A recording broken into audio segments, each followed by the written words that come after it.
The thunderous hoofbeats echoed behind Cora Daniels as she pushed her exhausted mare harder, the animal's labored breathing matching her own desperate gasps. Blood trickled down her arm from where a bullet had grazed her just outside of Silver Creek, Arizona territory. The year was 1878, and Cora had a $5,000 bounty on her head for a crime she didn't commit. "Come on, girl," she whispered to the mare, leaning forward in the saddle. "Just a little farther." The dusty horizon offered little hope as the sun began its descent behind the distant mountains. Her pursuers, 3 bounty hunters who'd tracked her across 2 territories, were gaining ground. Their shouts carried on the wind, promising capture and the noose that awaited her back in Texas. Cora's eyes frantically scanned the landscape until she spotted it, a small ranch nestled in a shallow valley, smoke rising from the chimney. It was her only chance. She steered her mare toward it, praying whoever lived there would offer shelter before checking wanted posters. As she approached the modest homestead, a tall figure emerged from the barn, rifle in hand. The man, broad-shouldered with a weathered face partially hidden by a well-groomed beard, stared at her with piercing blue eyes that widened when he saw her condition.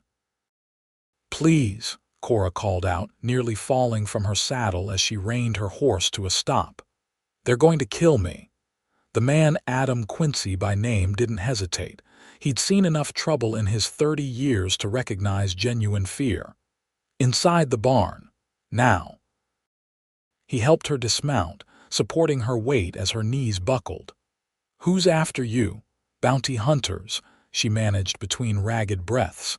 "3 of them. I didn't do what they say I did." Adam glanced toward the horizon where dust clouds signaled approaching riders. Making a split-second decision, he led her not to the barn but toward his house, a sturdy 2-room cabin he'd built with his own hands after returning from the war. "The barn's the first place they'll look," he explained, guiding her through the kitchen to a small trapdoor hidden beneath a rug. "Root cellar. It's not comfortable, but they won't find you there." Cora hesitated only briefly before descending the narrow ladder into the earthen chamber below.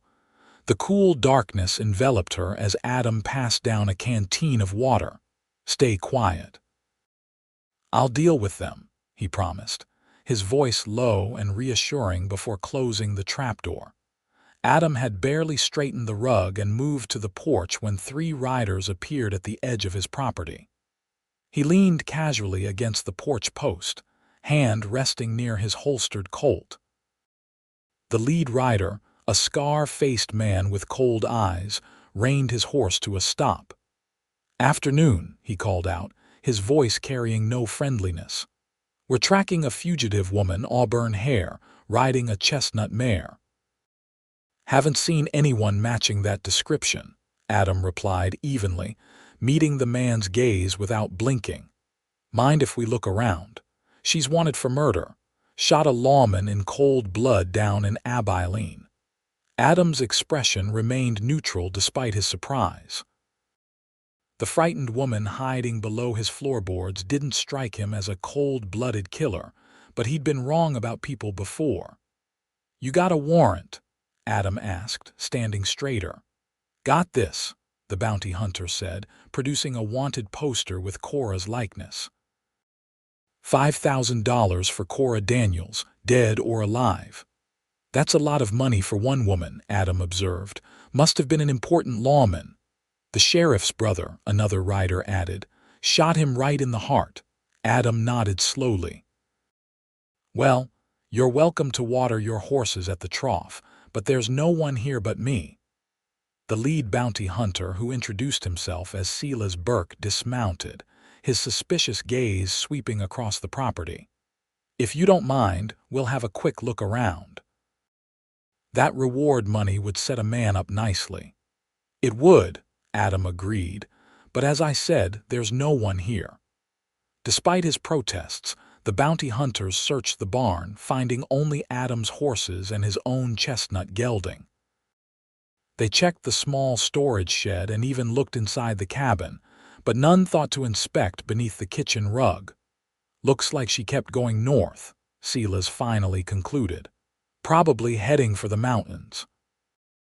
If I see her, I'll be sure to send word to the sheriff in Silver Creek, Adam assured them, eager for their departure. As the men mounted up, the youngest bounty hunter pointed to the fresh tracks leading to Adam's property. What about these tracks? Adam's heart quickened. Those would be from my gelding. Took him out this morning to check fences. Silas gave Adam a long, measuring look before apparently deciding the pursuit was more important than prolonged suspicion.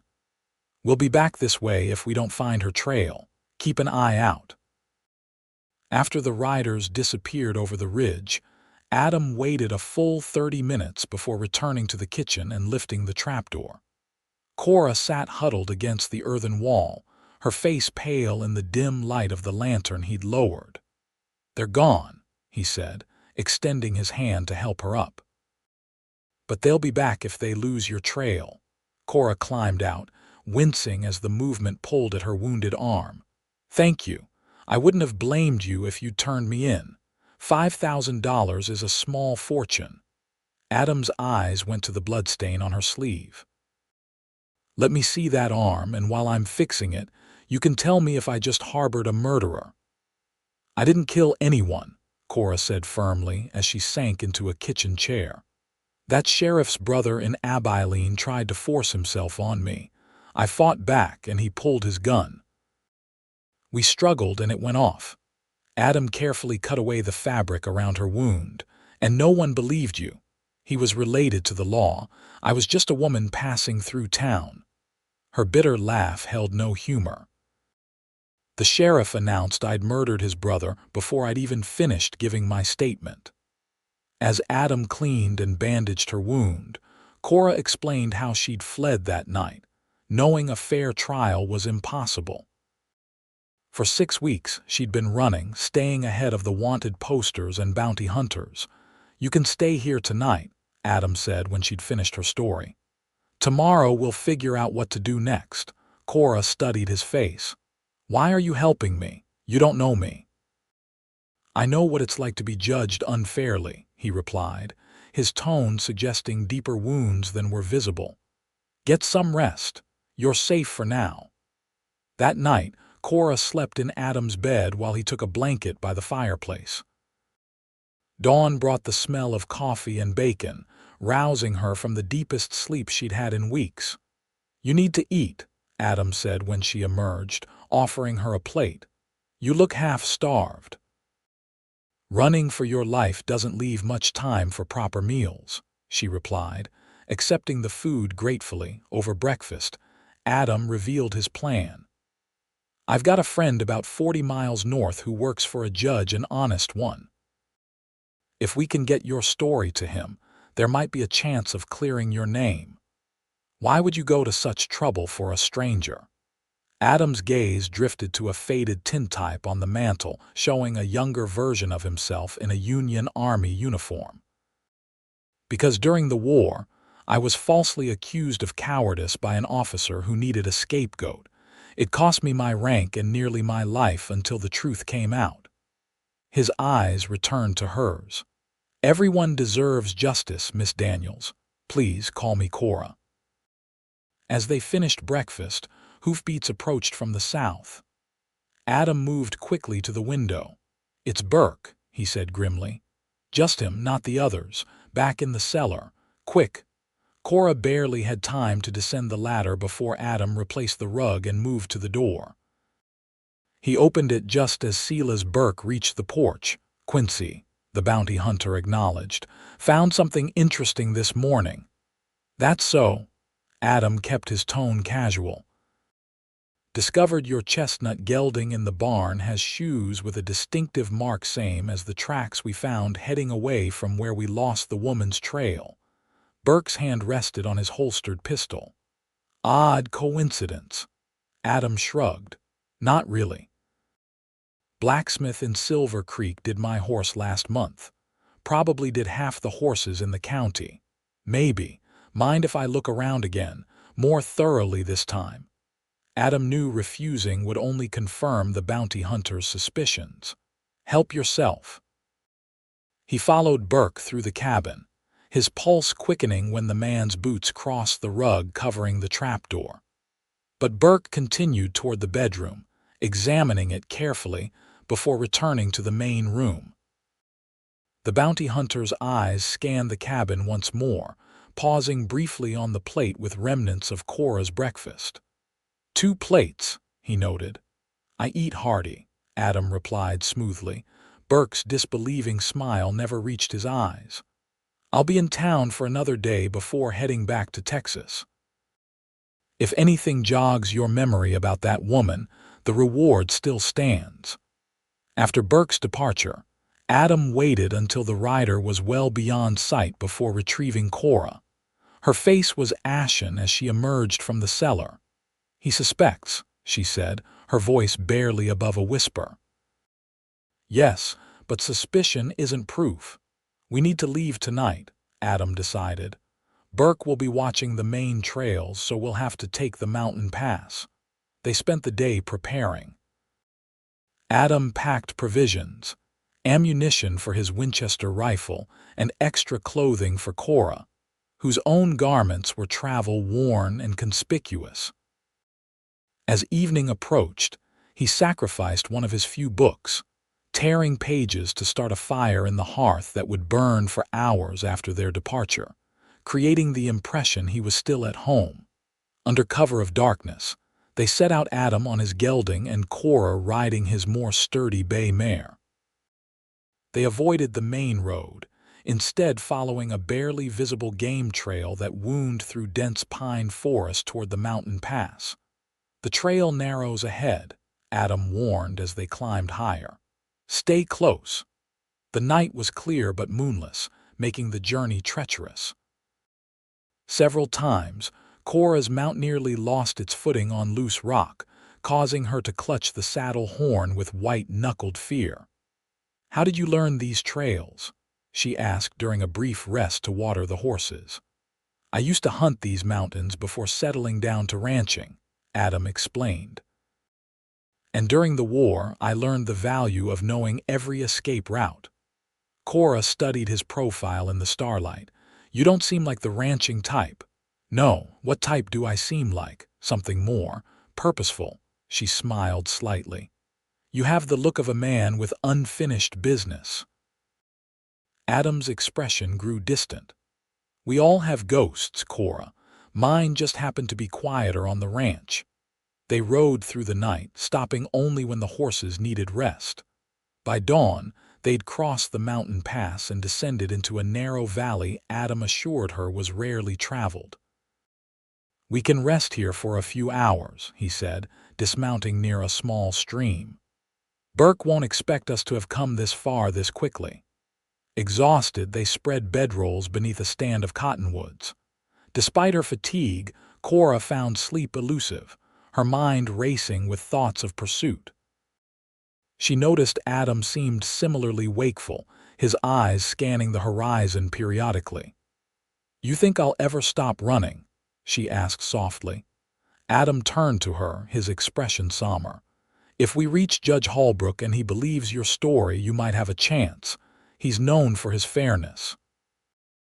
And if he doesn't believe me, then we'll find another way, Adam promised. Something in the conviction of his voice made her believe him.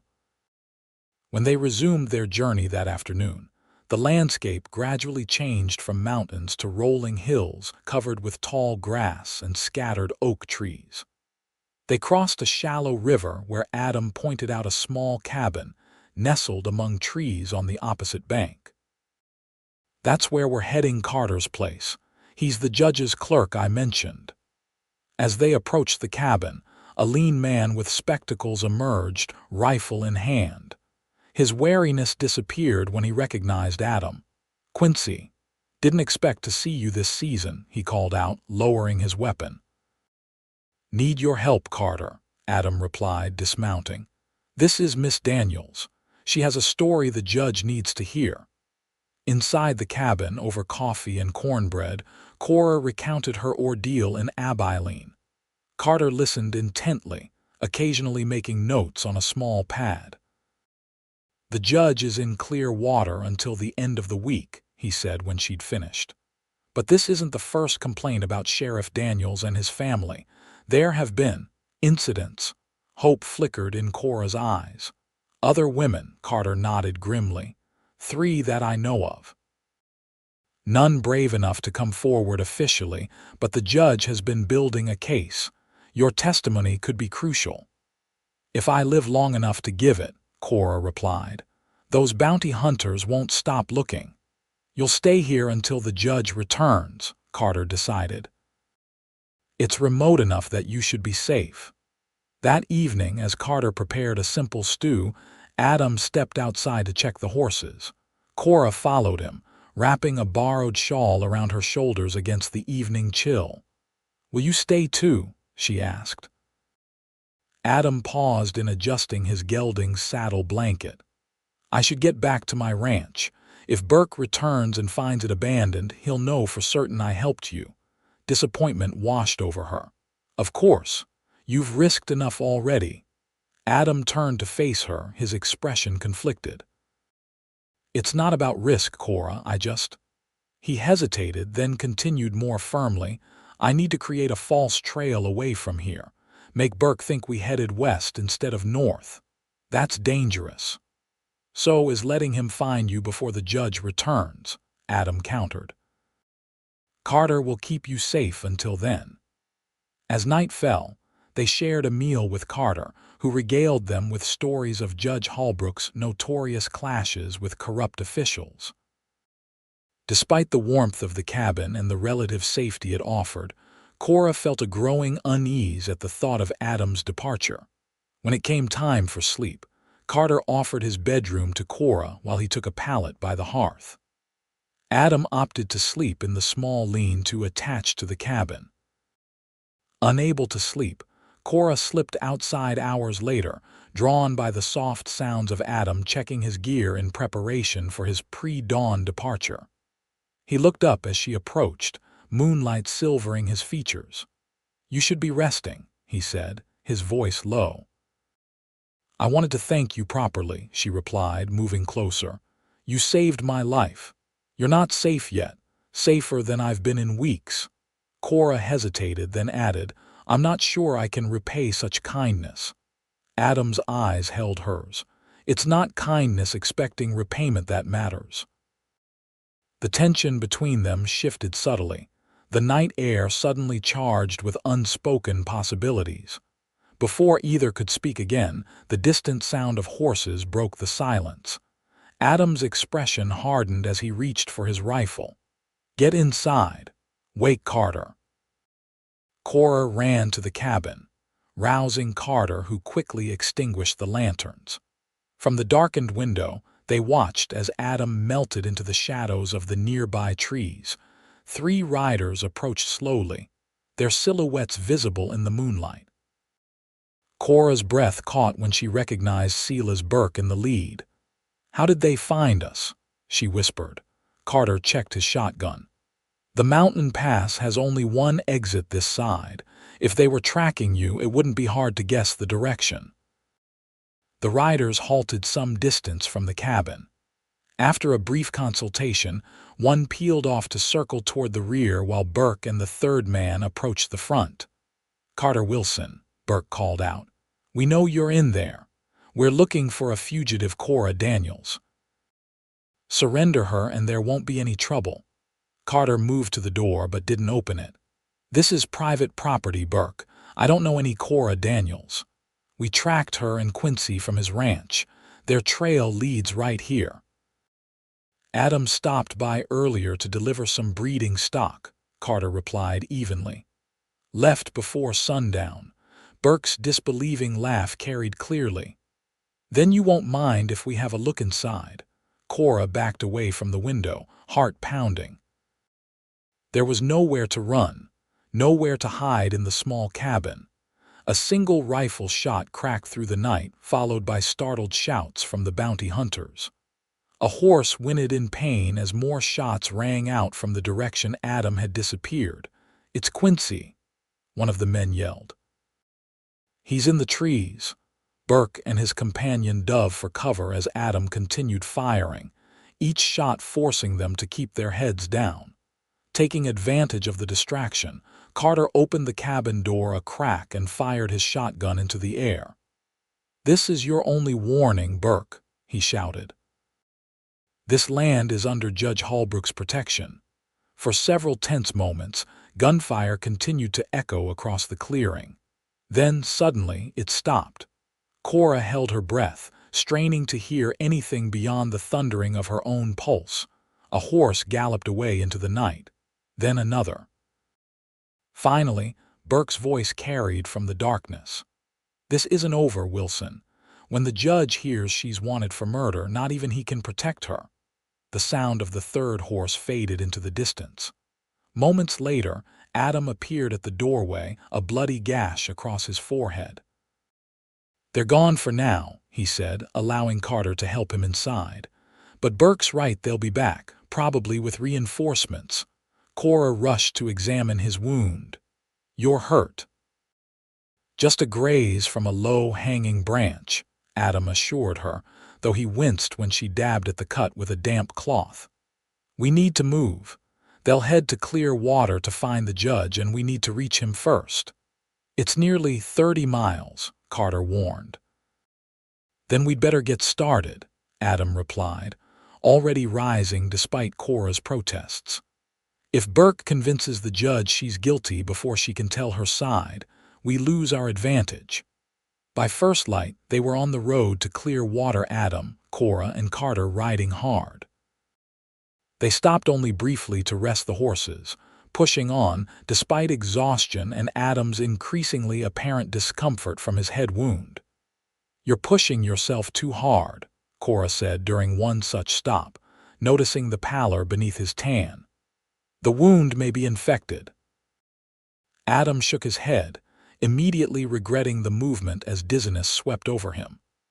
"We don't have time to worry about that now." They reached clear water by mid-afternoon, the small but prosperous town bustling with activity. Carter led them directly to the Grand Hotel, where Judge Holbrook was known to stay during circuit court sessions. The judge, a tall, white-haired man with penetrating gray eyes, listened to their story in his hotel suite, his expression remaining impassive until Cora described the struggle with the sheriff's brother. "This corroborates what I've heard from other sources," he said finally, his deep voice thoughtful.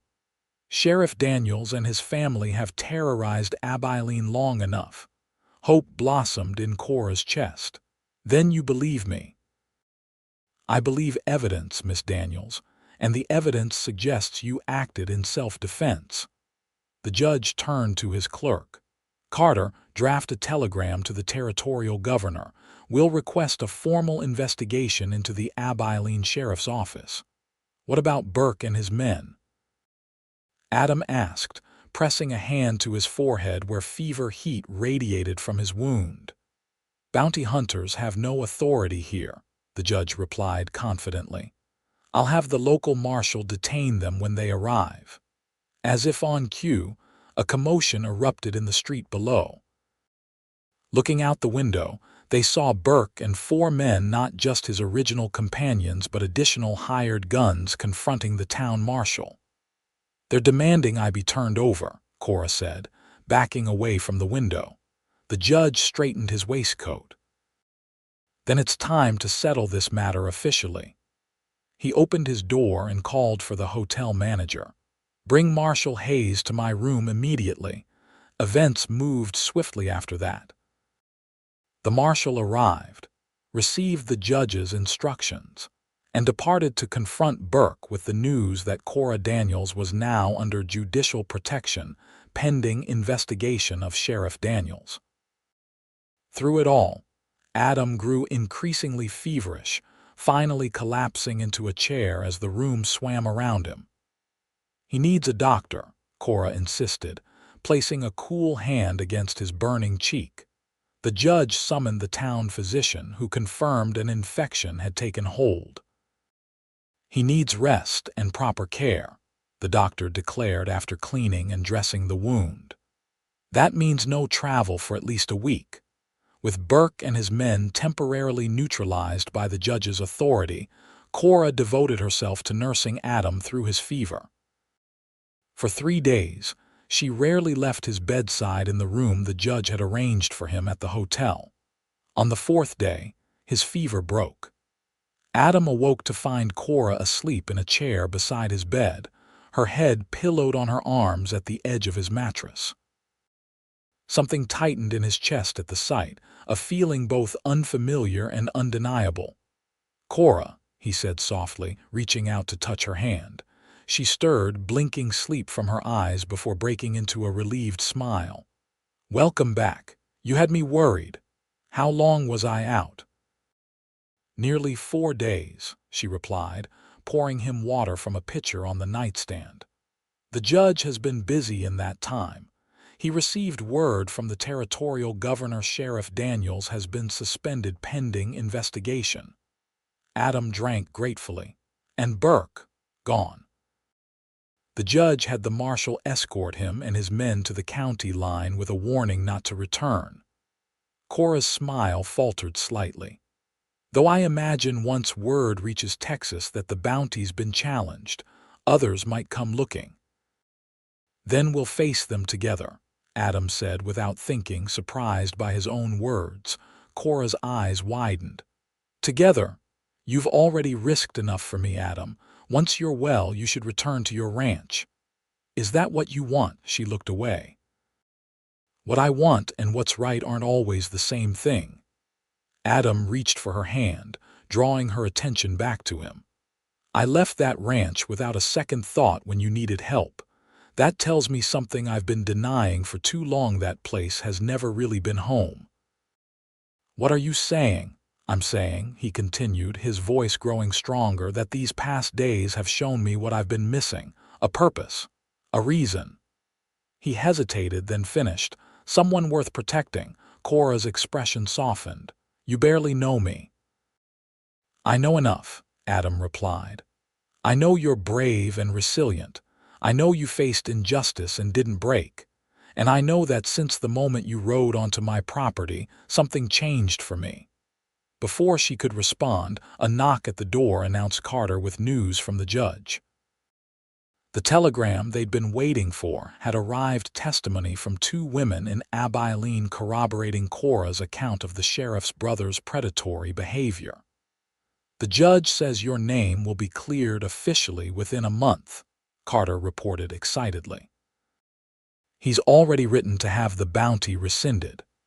The news should have brought pure joy, but Cora found herself uncertain about what it meant for her future and for her feelings toward Adam. Freedom meant choices she hadn't allowed herself to consider while running. In the days that followed, as Adam regained his strength, they spoke often of what would come next.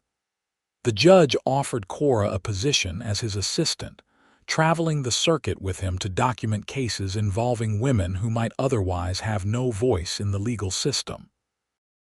"It's important work," she told Adam as they walked slowly through Clearwater's small park, his strength returning daily. "A chance to prevent what happened to me from happening to others." "You'd be good at it," he agreed, though something in his tone made her look at him more closely. "But you think I should do something else?" Adam stopped, turning to face her. "I think you should do whatever brings you peace. If that's working with the judge, then that's what you should do." "And what about you? Will you return to your ranch now that I'm safe?" He gazed past her toward the distant mountains. "That depends." "On what?" "On whether there's a reason to stay," he said simply, his eyes returning to hers with an intensity that made her breath catch.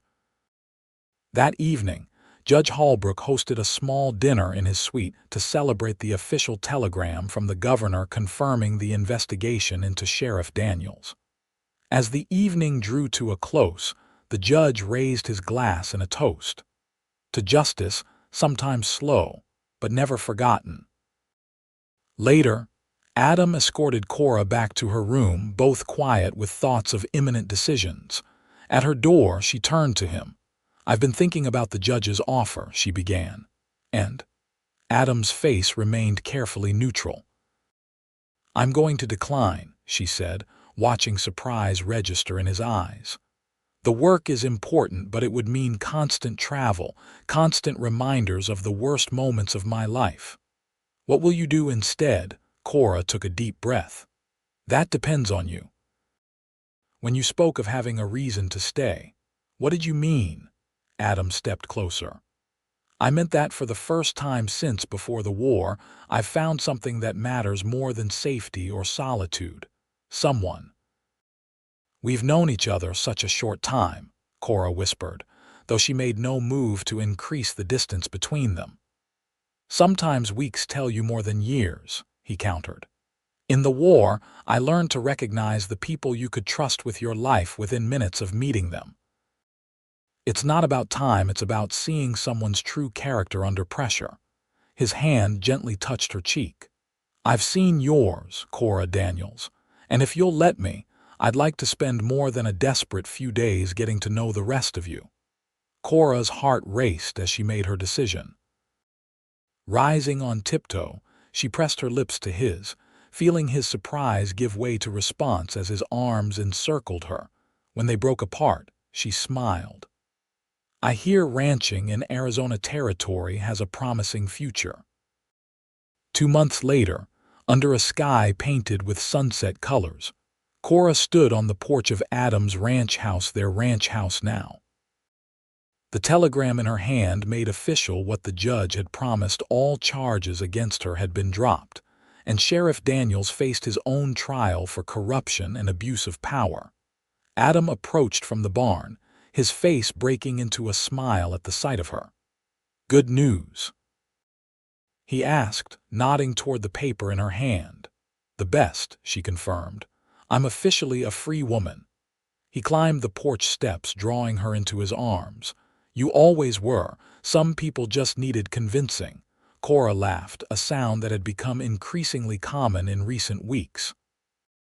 "Like you needed convincing to add that second bedroom to the house."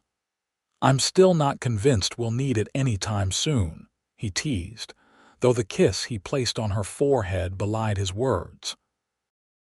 They had married 3 weeks earlier in a small ceremony at Judge Holbrook's courthouse in Clearwater, with Carter and the judge himself as witnesses.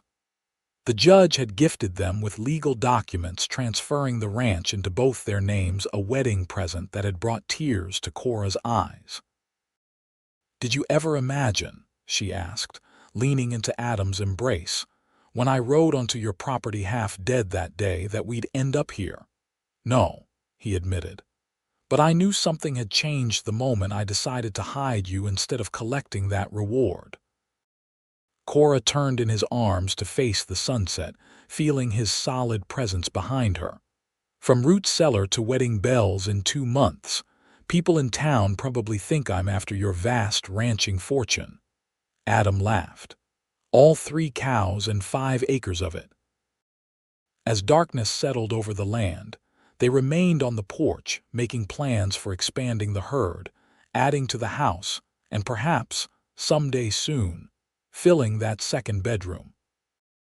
The bounty hunters and false accusations that had brought them together now seemed distant, like a storm that had passed, leaving the world washed clean. Later that night, as they lay together in the quiet darkness of their bedroom, Cora traced the now healed scar on Adam's forehead. "Do you ever regret it?" she asked softly. "Getting involved in my troubles?"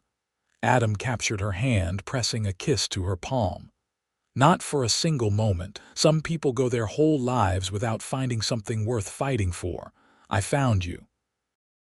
Outside, the vast Arizona sky glittered with stars, witnesses to a love born in desperation, but flourishing in peace, a love as boundless and enduring as the frontier itself.